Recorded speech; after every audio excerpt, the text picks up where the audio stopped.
अस्सलामुअलैकुम, बोल न्यूज़ के साथ मैं हूं अन्वेशा सलीम और मैं हूं गौहर इशरत। हेडलाइंस अपनी जानिए बुलेटिन का बाकायदा आगाज़ करेंगे। सदर ट्रंप ने इसराइली वज़ीर-ए-आज़म को खुद से दूर कर दिया है।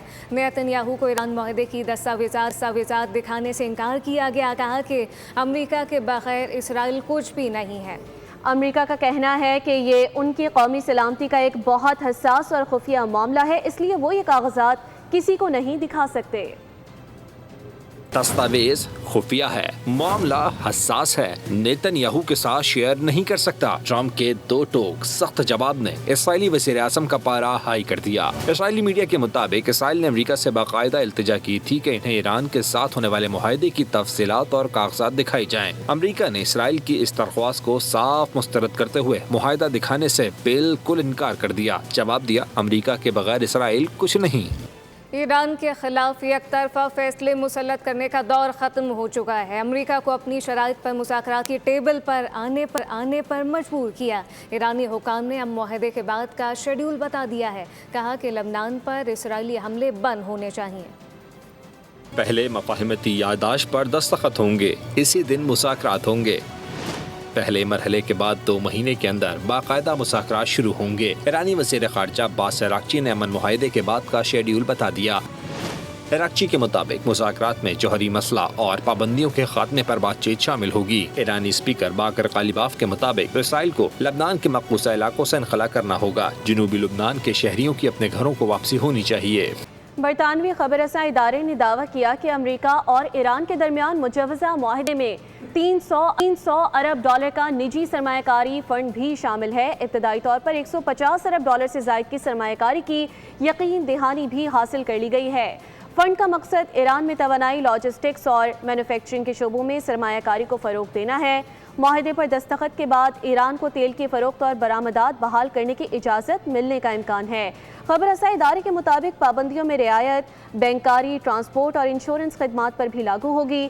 तमाम सहूलियात और रियायतें ईरान की जानिब से मुआहदे की शराइत पर अमल दरामद से मशरूत होंगी। 2 साल में मुश्किल फैसले किए गए, लेकिन अब हुकूमत आवाम को रिलीफ देने की पोजीशन में आ चुकी है। टैक्स ना देने वालों का बोझ टैक्स अदा करने वालों पर नहीं डाला गया।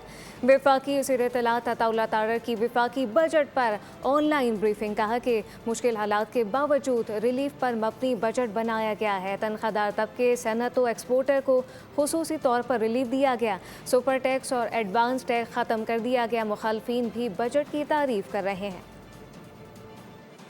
है पिछले 2 साल की, ये बार बार वज़ीर आज़म कहते रहे कि जैसे गुंजाइश पैदा होगी हम आपको रिलीफ देंगे। गुंजाइश बाकायदा तौर पे बहुत एफर्ट करके पैदा की गई है और होम ग्रोन प्लान के तहत वो पैदा की गई है। शहबाज शरीफ साहब का विजन ये था कि मैं टैक्स देने वाले पे टैक्स ना देने वाले का बोझ नहीं डाल सकता। तमाम लोगों की डिमांड थी कि टैक्स को कम किया जाए, तनख्वाहदार तबके पे टैक्स कम किया गया। पूरी दुनिया उसकी तारीफ कर रही है। इसके अलावा एक जो बहुत अहम चीज की गई है एक्सपोर्टर्स के लिए, एक एडवांस टैक्स था उसको बिल्कुल खत्म कर दिया गया और एक सुपर टैक्स था।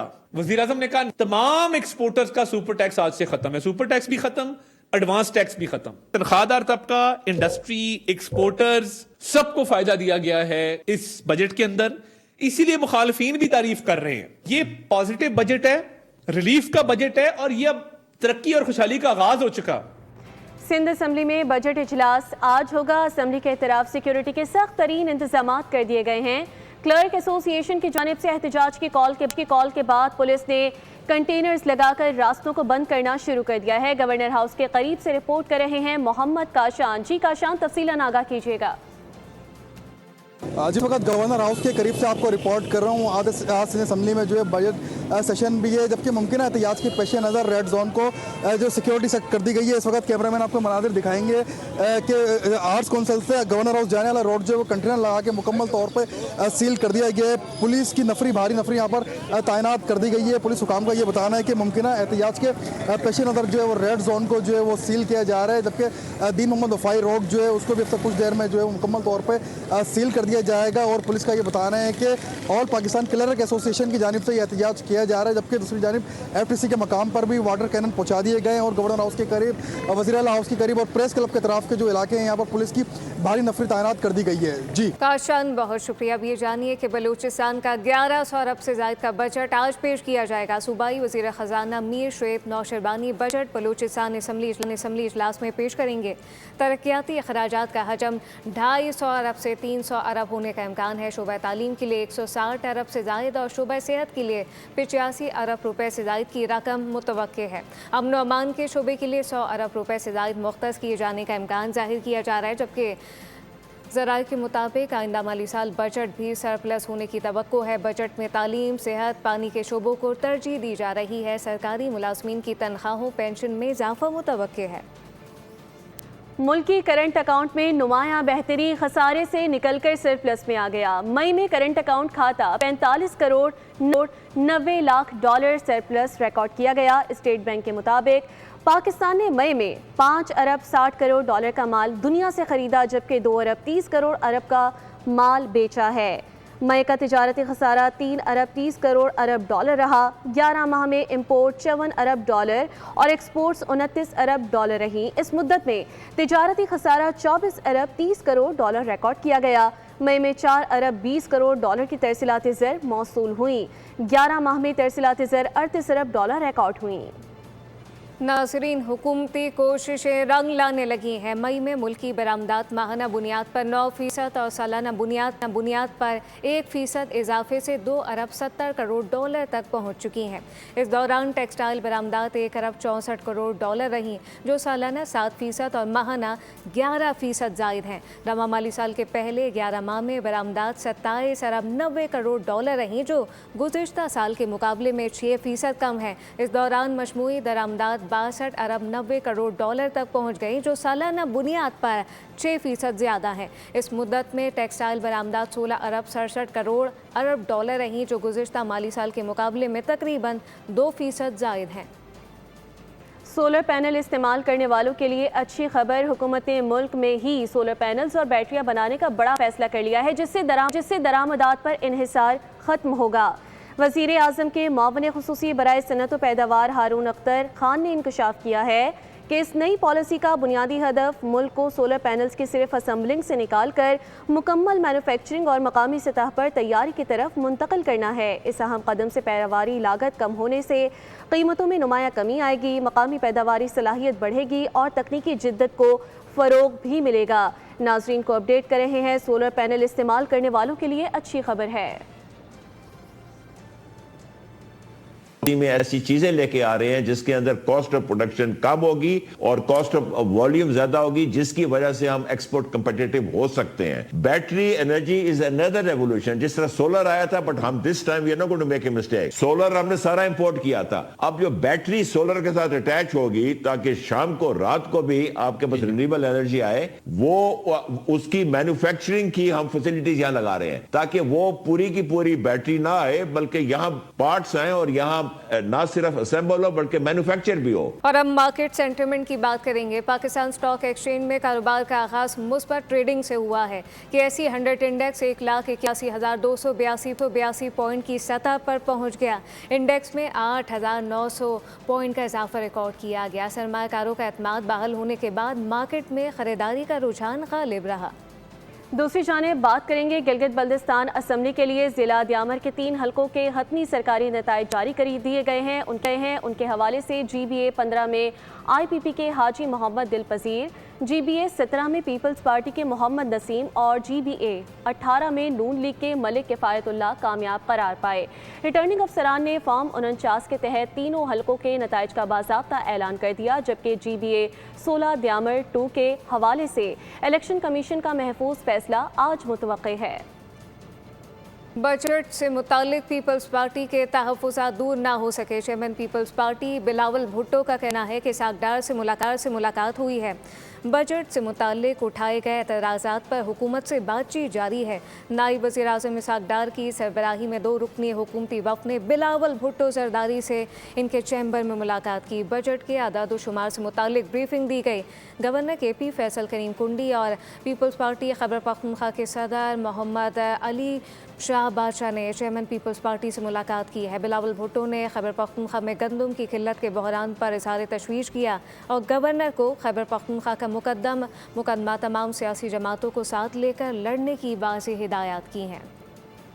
आगे बढ़ेंगे। अमन मुआहदे के बाद आलमी सतह पर तेल की कीमतों में कमी वाज़ेह हो गई है। फैसलाबाद के शहरियों का ये कहना है कि अब हुकूमत पेट्रोल में कम अज़ कम 200 रुपये तक कीमतें कम करे। मज़ीद जानते हैं गुलाम दस्तगीर से। गुलाम दस्तगीर, अपडेट कीजिएगा।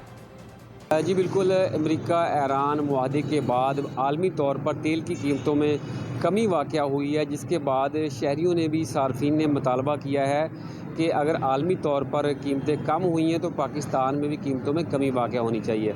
हम यहाँ पे एक फ्यूल स्टेशन पे मौजूद हैं, शहरियों से भी जानते हैं कि उनका मुतालबा क्या है, कितनी कीमतें कम होनी चाहिए। ठीक है, हम चाहते हैं कि तकरीबन 250 तक आ जाए या 200 तक आ जाए। 200 रुपये तक कमी होनी चाहिए इंशाअल्लाह, क्यों नहीं। जी बिल्कुल, जो मज़दूर तबका है और बाकी जो तनख्वाहदार तबका है, बाकी शहरी हैं, उनकी मुश्किलात बड़ी हुई हैं, तो उनकी जानिब से मुतालबा किया गया है कि तेल की कीमतों को फौरी तौर पर 150 से 200 रुपये तक कम करना चाहिए ताकि वो अच्छे तरीके से अपना काम चला। बहुत शुक्रिया। लाहौर में LPG की मनमाने रेट पर फरोख्त जारी है। LPG की 550 से 600 रुपये तक पहुंच चुकी है। मेरे साथ एक ख़रीदार मौजूद है, उनसे बात करते हैं। सर बताइएगा, LPG की कीमत में अचानक इजाफा देखने में आ रहा है, कीमत 550 से 600 रुपये में फ़रोख्त की जा रही है, क्या कहेंगे? हम तो लेनी है, क्या करें, मजबूरी है। ये गरीब आदमी, इसका भी कोई कसूर नहीं। 23,500 का सिलेंडर लिया, 45 किलो वजन है, क्या करे। वो कहता है हमारे पास बचत नहीं हो रहा, लोगों की दुकानों 600 का बिक रहा है, कोई 580 का दे रहा है, या हम ये 550 का दे रहा है। मैंने इसको बोला भाई कि सरकारी रेट क्या है? कहता भाई सरकारी रेट का मुझे कोई पता नहीं, मुझे 45,500 का ये सिलेंडर मिला है। भाई मैं माजर चाहता हूँ यार, हमारा दिल करता है सस्ती हो, ज़्यादा बिकती है, महंगी होती कम बिकती है, मजबूरी है, क्या करें। लेकिन इस वक्त शहर में जो है वो LPG सरकारी रेट पर फ़रोख्त नहीं की जा रही और LPG की इस वक्त जो शहर में कीमत है वो 550 से 600 रुपये के हिसाब से जो है वो। बहुत आगे बढ़ेंगे। सरकारी इमारतों की तज़यीन व आराइश के लिए खती रकम मख्तस कर दी गई है। वज़ीर आज़म हाउस 15 करोड़ 33 लाख रुपए, मिनिस्टर्स इनक्लेव के 12 फ्लैटों पर 5.5 करोड़ रुपए का खर्चा होगा। 15 करोड़ 33 लाख रुपए लगेंगे। बजट दस्तावेज के मुताबिक मिनिस्टर इनक्लेव 12 अपार्टमेंट्स की तामीर के लिए 5.5 करोड़ रुपए मुख्तस किए गए हैं। PM स्टाफ कॉलोनी की तज़यीन और आराइश के लिए आइंदा माली साल 8 करोड़ रुपए रखे गए हैं। बजट दस्तावेज के मुताबिक मंसूबे पर 30 जून 2026 तक 18 करोड़ 97 लाख रुपए अखराजात का तखमीना है। मंसूबे की मजमूई लागत का तखमीना 34 करोड़ 31 लाख रुपए है। कैप्टन अली आमिर शहीद के वालिद का अपने बेटे की शहादत पर कौम के नाम दिल को छू जाने वाला जज्बाती पैगाम देते हुए कहा कि शहीद कैप्टन के वालिद बोले, पाकिस्तान मेरा घर है, अगर बाखैरत आदमी अपने घर की हिफाजत नहीं करता तो कोई नहीं कर सकता। कैप्टन अली आमिर शहीद का अपने वालिद का अपने बेटे की शहादत पर कौम के नाम दिल को छू जाने वाला जज्बाती पैगाम देते हुए शहीद कैप्टन के वालिद ने कहा, पाकिस्तान मेरा घर है। कैप्टन अली आमिर शहीद के वालिद का अपने बेटी की शहादत पर कौम के नाम अहम पैगाम। नमाज जनाजा के मौके पर कैप्टन अली आमिर शहीद के वालिद का कहना था कि पाक आर्मी का हर सिपाही अल्लाह का सिपाही है। कैप्टन आमिर पाकिस्तान और आलम इस्लाम के लिए पाक फौज का हिस्सा बना। पाक आर्मी का हर सिपाही अल्लाह का सिपाही है। अगर आपको पाकिस्तान के लिए, आलम इस्लाम के लिए आपका जज्बा है तो आप जरूर जाएं। शहीद के वालिद ने मजीद कहा, अल्लाह ताला का करम हुआ, पाकिस्तान के लिए एक आमिर तो क्या 1000 आमिर भी कुर्बान कर दूं। ये मेरा अल्लाह ताला और पाक फौज से वादा है। मेरे दीगर बेटे और पोते भी पाक फौज में जाकर मुल्क की हिफाजत करेंगे और इंशाल्लाह इसके बाद तो माशाल्लाह डेम पौध है, मेरे पोते, ये मेरा बेटा खड़ा है माशाल्लाह 6 नंबर पे, तो इंशाल्लाह ये सारे पाक आर्मी को हम देंगे इंशाल्लाह। कैप्टन अली आमिर मलिक ने शुमाली वजीरिस्तान में फर्ज की अदायगी के दौरान जामी शहादत नोश किया था। सब्सक्राइब करें और बेल दबाएं ताकि कोई खबर रह न जाए।